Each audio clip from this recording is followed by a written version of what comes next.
அடுக்களை வாசம் சேனலுக்கு உங்களை வரவேற்கிறேன். இன்றைக்கி நெல்லிக்காயை வச்சு என்னென்ன பண்ணலாம். இது நெல்லிக்காய் சீசன், அதனால் எனக்கு நெல்லிக்காய் கிடச்சிச்சு. இது organic, full and full organic. அதை எப்படி கண்டுபிடிக்கலான்னா, எல்லாம் ஈவனாக ஒரே சைஸ் இருக்காது. சின்னது பெருசு எல்லாமே அப்படி இப்படி மாறி மாறி கலந்து தான் இருக்கும். அதோட கலரை பாருங்கள். ஃபுல்லாக எல்லாமே கலராக பளபளன்னு இருக்காது. ஒரு சிலது மரத்துலேயே ஒரு மாதிரி ஒரு ப்ரௌன் கலரில் இந்த மாதிரி இருக்கும் பாருங்கள். இந்த மாதிரிலாம் ஒரு சிலது இருக்கும். இதை வச்சே நம்ம கண்டுபிடிச்சலாம். ஆனால் அது கெட்டு போனது கிடையாது. அதோட கலர், தோலோட கலரே மாறி இருக்குது. இது ஃபுல் அண்ட் ஃபுல் ஆர்கானிக். எனக்கு பக்கத்தில் கிடச்சிச்சு.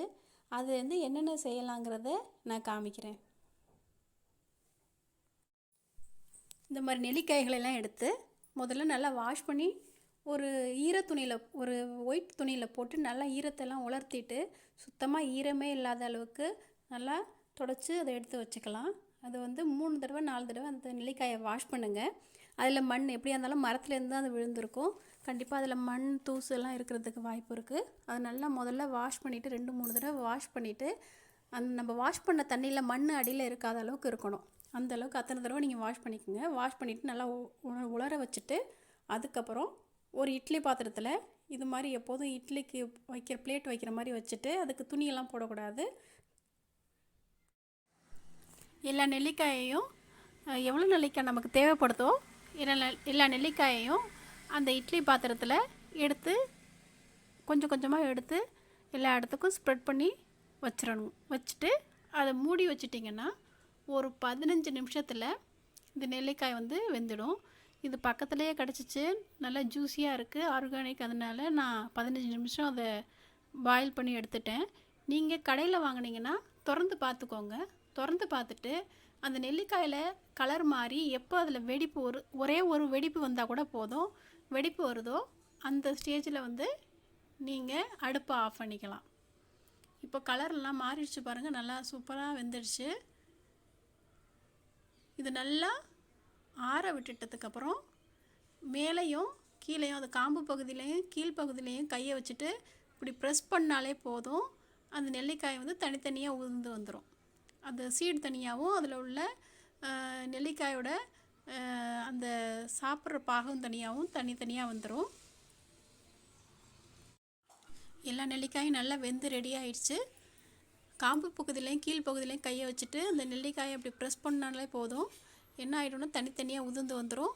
சீடு தனியாக, சாப்பிட்ற பகுதி தனித்தனியாக வந்துடும். அதை ஒரு 10 நிமிஷம் உலர்த்திட்டு நமக்கு தேவையான மாதிரி அதை செஞ்சுக்கலாம்.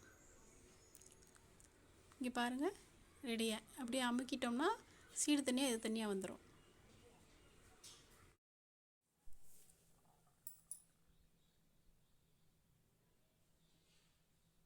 இது மாதிரி எல்லா நெல்லிக்காயையும் தேவையானதெல்லாம் எடுத்து அது மாதிரி உதுத்து எடுத்துக்கலாம். இதுவே நீங்கள் தேன் நெல்லிக்காக இதை பயன்படுத்துனீங்கன்னா உங்களுக்கு எவ்வளவு நெல்லிக்காய் தேவையோ அத்தனை நெல்லிக்காயை எடுத்துக்கோங்க. ஒரு 10 நெல்லிக்காயோ அந்த தேன் மூழ்கிற அளவுக்கு இருக்கணும்ல நெல்லிக்காய். 100 ml தேன் வாங்கினீங்கன்னா ஒரு 15 கிட்ட நெல்லிக்காய் நீங்கள் எடுத்துக்கலாம். அதை எடுத்து வெயிலில் உலர்த்தி வச்சுருங்க. மிச்சம் உள்ள நெல்லிக்காயெல்லாம் இது மாதிரி நான் அதில் உள்ள சீடெல்லாம் நீக்கிட்டு இது மாதிரி தனித்தனியாக உதுத்து ஒரு கிண்ணம் ஃபுல்லாக வச்சுருக்கேன். ஒரு கிண்ணம் அளவுக்கு நான் நெல்லிக்காயை அதை உதுத்தது எடுத்தேன்னா ஒரு 1.5லேருந்து 1.25 அளவு கிண்ணம் அளவுக்கு வெள்ளை சீனி எடுத்திருக்கேன். இது நாட்டு சர்க்கரையில் நான் இதை செஞ்சு பார்த்ததில்ல. ஏன்னா இது 1 இயர் வரைக்கும் இது கெட்டு போகாமல் இருக்கும். அதனால் நெல்லிக்காய் எப்படியாவது பசங்களுக்கு சேரணுங்கிறதுக்காக நான் அதில் ஒயிட் சுகர் தான் நான் யூஸ் பண்ணியிருந்தேன். இது வரைக்கும் அது மாதிரி தான் யூஸ் பண்ணி செஞ்சுருக்கேன். இன்னொரு தடவை நாட்டு சர்க்கரையில் எப்படி செய்கிறதுங்கிறத சொல்கிறேன். ஆனால் அது ரொம்ப நாள் லைஃப் வராது. இது நான் ஏற்கனவே செஞ்சு வச்சது. இது நான் என்ன பண்ணேன்னா சீனியில் ஊற வச்சு மறுநாள் தண்ணியே அப்படி ஆயிடுச்சு. அதை வெயிலில் காய வச்சு மறுபடியும் அதே சீனி பாகில் அந்த நெல்லிக்காயில் காய்ந்த நெல்லிக்காய்களை போட்டிருக்கேன். நைட்டு சீனி பாகில் ஊறணும், மறுநாள் காலையில் காய வைக்கணும். அது மாதிரி 2 தடவை செய்யணும். அப்போ தான் அதில் உள்ள ஸ்வீட் கொஞ்சம் அதிகமாக ஏறி இருக்கும். நான் இப்போ போட்டிருக்க நெல்லிக்காயை உதுத்து போட்டிருக்க நெல்லிக்காயை நான் எப்படி வச்சுருக்கோம்னா, நெல்லிக்காயை உதுத்து ஒரு மதியானம் போல் ஊற வச்சோம்னா மறுநாள் காலையில் அதை எடுத்து காய வச்சுக்கலாம். நெல்லிக்காயில் இல்லாத சத்துக்களே இல்லை. இதில் அவ்வளோ சத்துக்கள் இருக்குது.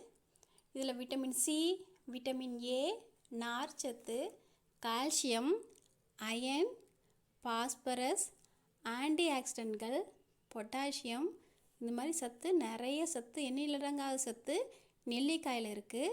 100 கிராம் நெல்லிக்காயில் 44 கலோரிகள் இருக்குது. 10.18 கிராம் கார்போஹைட்ரேட் இருக்குது. 0.88 கிராம் புரோட்டீன் இருக்குது. 0.58 கிராம் கொழுப்பு இருக்குது.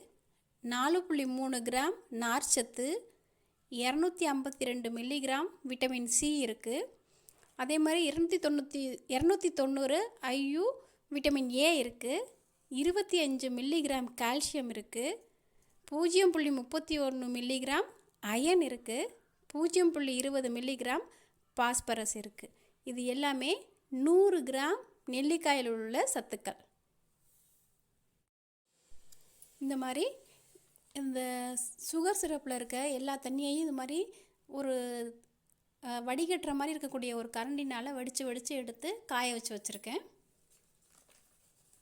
இது இன்றைக்கி ஈவினிங் காஞ்சோன்னே ரெடி ஆகிடும். 2 நாள் காஞ்சாலே போதும். நம்ம கை தொட்டால் கையில் ஒட்டக்கூடாது, அந்த ஸ்டேஜில் இருந்தாலே போதும். இது நம்ம நேற்று போட்டோம் இல்லையா, அந்த நெல்லிக்காய் இங்கே பாருங்கள், அந்த சுகரெல்லாம் நல்லா கரைஞ்சி போய் நேற்று மதியம் போட்டது, நேற்று மதியத்துலேருந்து நேற்று நைட்டு வரைக்கும் நல்லா ஊறி இருக்குது. இப்போ சுகர்லாம் நல்லா கரைஞ்சி போய் பாருங்கள். நம்ம முதல்ல பார்த்தது கொஞ்சம் நிறம் மாறி இருக்குது. ஏன்னா முதல் நாளே போட்டு ஒரு நாள் காஞ்சிருக்கு. மறுபடியும் அந்த சுகர் சிரப்பில் போட்டு 2வது நாள் காய வச்சுருக்கோம். இது நேற்று போட்டது. நேற்று போட்டு சுகர் சிரப்பில் ஊற வச்சு எடுத்து வச்சுருக்கோம். இதையும் இதில் உள்ள தண்ணியெல்லாம் வடித்து இன்றைக்கி காய வைக்கலாம். காய வச்சுட்டு மறுபடியும் இந்த சுகர் சிரப்லேயே ஈவினிங் மிச்சம் இந்த காஞ்சதெல்லாம் மறுபடியும் அதே சுகர் சிரப்பில் நம்ம போட்டுறணும். இது இன்னொரு வகை. டெய்லி சாப்பாட்டுக்கு தொட்டுக்கிறதுக்காக ஒரு ஒரு பாதி மண்பானை அளவு தண்ணி வச்சுருக்கேன். சின்ன மண்பானை அளவு தண்ணி வச்சுருக்கேன். அதில் ஒரு 1/2 கப் உப்பு போட்டேன். உப்பு போட்டுட்டு அதில் அது மூழ்கிற அளவுக்கு நெல்லிக்காயை அதில் போட்டேன். பச்சை நெல்லிக்காயை நல்லா வாஷ் பண்ணிவிட்டு தண்ணியெல்லாம் தொடச்சிட்டு அதில் போட்டுட்டு ஒரு பெரிய துண்டு அளவு இஞ்சியை நசுக்கி அதில் போட்டுக்கலாம். அதே மாதிரி ஒரு 3-4 பச்சை மிளகாய், உங்களுக்கு நல்லா காரம் பிடிக்கணும், ஒரு 10 பச்சை மிளகாய் கூட நீங்கள் போட்டுக்கலாம். போட்டுட்டு டெய்லி அதை வெயிலில் எடுத்து வச்சுக்கலாம். இது இன்ஸ்டன்ட் ஊறுகாய் மாதிரி. அப்போ ஊற எடுத்து தொட்டுக்கிட்டால் சாம்பார் சாதம், ரச சாதம், மற்றபடி நீங்கள் என்ன எதுக்கு வேணாலும் தொட்டுக்கிட்டு சாப்பிட்லாம். கூழுக்கு தொட்டுக்கிட்டு சாப்பிட்லாம். எல்லாத்துக்குமே ரொம்ப நல்லாயிருக்கும். இப்போ இதையும் காய வச்சுக்கலாம். நல்லா காயட்டும். இது நாள் போட்டது, இதுவும் காயட்டும். அடுத்து தேன் நெல்லி பற்றி பார்க்கலாம். நான் ஒரு 20 நம்பர்கிட்ட இட்லி பாத்திரத்தில் ஆவியில் வேக வச்ச ஒரு 20 நம்பர் நெல்லிக்காய் எடுத்துக்கிட்டு 1 மணி நேரம் அதை ஒரு தாம்பளத்தில் போட்டுட்டு காய வச்சேன். வெயிலில் காய வச்சேன். மேலே ஈரப்பதம் இல்லாத அளவுக்கு அதை காய வச்சா போதும். காஞ்சதுக்கப்புறம் ஃபோக் எடுத்து சுற்றி எல்லா இடத்துலையும் ஒரு ஹோலாக போட்டுட்டு அதை ஒரு கண்ணாடி பாத்திரத்தில் போட்டுட்டு 100 ml தேன் அதில் ஊற்றினேன். இந்த நெல்லிக்காய் 3/4 பங்கு மூழ்கிற அளவுக்கு தான் அதில் தேன் இருந்துச்சு. அன்றைக்கி நைட் ஃபுல்லாக அதை அப்படியே மூடி வச்சுட்டேன். மறுநாள் காலையில் பார்த்தா இந்த மாதிரி இருந்துச்சு. அது மூழ்கிற அளவுக்கு அப்படியே தண்ணி அந்த நெல்லிக்காயோட தண்ணியும் அதில் சேர்ந்து அது மூழ்கிற அளவுக்கு ஆயிடுச்சு. இதை என்ன பண்ணணும்னா, ஒரு வெள்ளை துணியை போட்டு டெய்லி காலையில் வெயிலில் எடுத்து வைக்கணும். ஈவினிங் ஆனதும் அதை எடுத்து உள்ளே வச்சிடணும். இது மாதிரி எந்த அளவுக்கு நம்ம தேன் ஊற்றுறோமோ அந்த அளவுக்கு வர அளவுக்கு அதை நல்லா சுண்டை காய வச்சு எடுத்து வச்சுட்டா தான் கெட்டு போகாமல் இருக்கும், இல்லைன்னா கெட்டு போயிடும். அதுக்கப்புறம் அதை நீங்கள் சாப்பிட்றதுக்கு யூஸ் பண்ணிக்கலாம். சாதாரணமாக நெல்லிக்காய் சாப்பிட்றத விட தேன் நெல்லிக்காயை சாப்பிட்றது ரொம்ப ரொம்ப நல்லது. இதை நான் இந்த ஊறுகாய் இருக்கிறது, தேன் நெல்லி, இது எல்லாத்தையுமே தனித்தனியாக வெயிலில் காய வச்சுருக்கேன். கொஞ்சம் பச்சையாக நெல்லிக்காய் கட் பண்ணி காய போட்டு வச்சுருக்கேன். அது எதுக்குன்னா திரிபுலா செய்கிறதுக்காக கொஞ்சம் காய போட்டு வச்சுருக்கேன். இப்போ நான் ஆல்ரெடி 2 நாள் ஊறின நெல்லிக்காயை வெயிலில் காய வச்சாச்சு. காய வச்சுட்டு மிச்சம் இருக்க சுகர் சிரப் கெட்டு போயிடும்னு நினைக்க வேண்டாம்.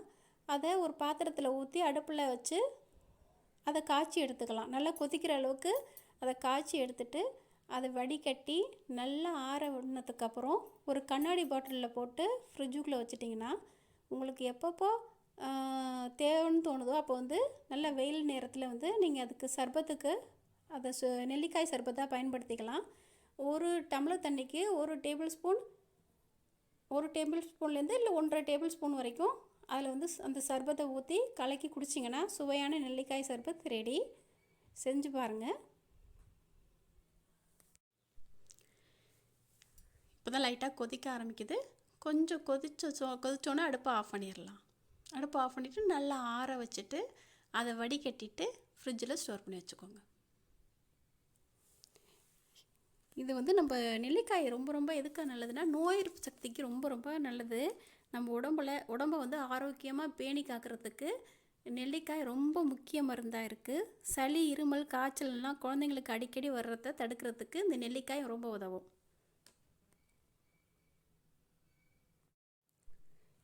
இது 2வது நாள் காஞ்ச நெல்லிக்காய்.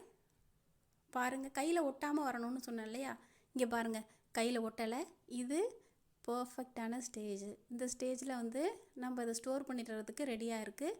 ரொம்பவும் காய விட்டுறாதீங்க, கொஞ்சம் பக்கத்தில் இருந்து பார்த்துக்குங்க. ரொம்ப காஞ்சிச்சுன்னா அந்த கேண்டி நல்லா இருக்காது, கடிக்கவே முடியாத அளவுக்கு இருக்கும். இந்த மாதிரி கையில் ஒட்டாமல் இருக்கிறது தான் பர்ஃபெக்ட் ஸ்டேஜ். இந்த ஸ்டேஜில் என்ன பண்ணணும்னா கொஞ்சம் சுகரை வந்து மிக்ஸி ஜாரில் போட்டு நல்லா மிக்சியில் அடிச்சுட்டு எடுத்து வந்து வச்சுக்கோங்க. இன்னொரு தடவை பாருங்கள், கையில் ஒட்டலை பாருங்கள். சுகர் சிரப்பில் ஊற வச்சு காய வச்சது கையில் ஒட்டாத அளவுக்கு வந்தாலே போதும். நான் அடிச்சுட்டு வந்த சுகர் இருக்கு இல்லையா, அந்த சுகரை வந்து இதில் டஸ்ட் பண்ணிக்கலாம். அப்படியே மேலால் தூவிட்டு அதை நல்லா ஸ்ப்ரெட் பண்ணி விட்டுட்டு எல்லா இடத்துலையும் கலக்கிற அளவுக்கு நல்லா கலந்து விட்டுக்கோங்க. கலந்து விட்டு கொஞ்சம் கூட மிச்சம் இல்லாமல் எல்லாமே கலக்கிற அளவுக்கு இது மாதிரி கலந்து விட்டுக்கோங்க. கலந்து விட்டு அதை வந்து ஒரு ஏர்டைட் கண்டெய்னரில் போட்டு பத்திரப்படுத்தி வச்சுக்கலாம். இது 1 வருஷம் வரைக்கும் கெட்டு போகாமல் இருக்கும். இடையில வேணும்னா ஒரு 6 மாதத்துக்கு அப்புறம் ஒரு தடவை வேணால் வெயிலில் காய வச்சு லைட்டாக வெயிலில் காய வச்சு எடுத்து வச்சுக்கோங்க. கடையில் வாங்குற மாதிரியே இருக்குது பாருங்கள். சாப்பிட்றதுக்கும் நல்லாயிருக்கும், குழந்தைங்க விரும்பி சாப்பிடுவாங்க. இது ரெடி ஆயிடுச்சு. நம்மளோட தோல் ஆரோக்கியத்திற்கும் மேம்பட்ட பார்வைக்கும் இந்த நெல்லிக்காய் ரொம்ப முக்கிய பங்கு வகிக்குது. நம்ம பார்வை புலம் நல்லா தெளிவு பெறும். அது மட்டும் இல்லாமல் நம்மளோட ஸ்கின்னை வந்து நல்லா பராமரிக்கும். ஸ்கின்னை வந்து ஷைனிங்காகவும் நல்லா வச்சுக்கிறதுக்கு இதில் உள்ள சத்துக்கள் நமக்கு உதவும். தேன் நெல்லிக்காய் இது வந்து ஒரு 5 நாளாக காஞ்சிக்கிட்டு இருக்கு. 5வது நாளில் இதை காமிக்கிறேன். இது ஃபுல்லாக நான் காமிக்க முடியாது. எப்போ தேன் நீங்கள் ஊற்றுற அளவுக்கு வந்திருக்கோ, நீங்கள் அரைது ஊற்றுனீங்கன்னா அந்த அளவுக்கு வந்துருச்சுனாலே ரெடி ஆயிடுச்சுன்னு அர்த்தம். இந்த தேன் நெல்லிக்காயில் அவ்வளோ ஆரோக்கிய நன்மை இருக்குது. இப்படி சாப்பிட்டீங்கன்னா நெல்லிக்காயில் உள்ள சத்தை விட அதிகமான சத்து கிடைக்கும் நமக்கு. தேன் நெல்லிக்காய் சாப்பிட்றது ரொம்ப நல்லது. நீங்கள் மற்றது மாதிரி செய்கிறீங்களோ இல்லையோ, தேன் நெல்லிக்காய் கண்டிப்பாக செஞ்சு உங்கள் வீட்டில் சாப்பிடுங்க. இது நல்லா காய வச்சுருங்க. தண்ணி சுண்டி நல்லா காயணும், இல்லைன்னா அது ஃபங்கஸ் வந்து கெட்டு போயிடும். டெய்லி வெயிலில் எடுத்து வைங்க. காலையிலேருந்து ஈவினிங் வரைக்கும் வெயிலில் இருக்கட்டும். நைட்டு எடுத்து அதை நல்லா ஆறுனதுக்கப்புறம் மூடி வச்சுருங்க. இது இன்ஸ்டன்ட் ஊறுகாய் மாதிரி இந்த ஊறுகாய் ரெடி ஆயிடுச்சு. இதுக்கு மசாலாலாம் தேவையில்லை. நீங்கள் எப்போ விரும்புகிறீங்களோ, உங்களுக்கு சாப்பாடுக்கு தேவையோ அப்போ நீங்கள் எடுத்து அதை சாப்பிட்டுக்கலாம். பகல் ஃபுல்லாக வெயிலில் வச்சுருங்க. இந்த ஒயிட்டாக இருக்கிறதெல்லாம் நல்லா ரெடியாக இருக்குது, நல்லா ஊறி இருக்குது, தண்ணியில் நல்லா ஊறி இருக்குது. அதை ஃபஸ்ட்டு எடுத்து சாப்பிட்டுக்கோங்க. இது வந்து திரிபலாசுரணத்துக்காக நான் காய வச்சல நெல்லிக்காய். அது வந்து மிச்சம் அதை பாதி காயாமலும் இருக்குது. மறுபடியும் அதை தட்டில் போட்டு நல்லா காய வச்சுருக்கேன். இதை நல்லா காய வைக்கணும். உடையிற அளவுக்கு நல்லா காய வைக்கணும். 100 கிராம் காய்ந்த நெல்லிக்காய், 100 கிராம் விதை நீக்கின கடுக்காய், 100 கிராம் விதை நீக்கின தாண்டிக்காய் சேர்த்து அடித்தோம்னா திரிபலாசூரணம் தயார். இதையும் செஞ்சு பாருங்கள். உடல் ஆரோக்கியத்துக்கு நல்லது. தேங்க்யூ.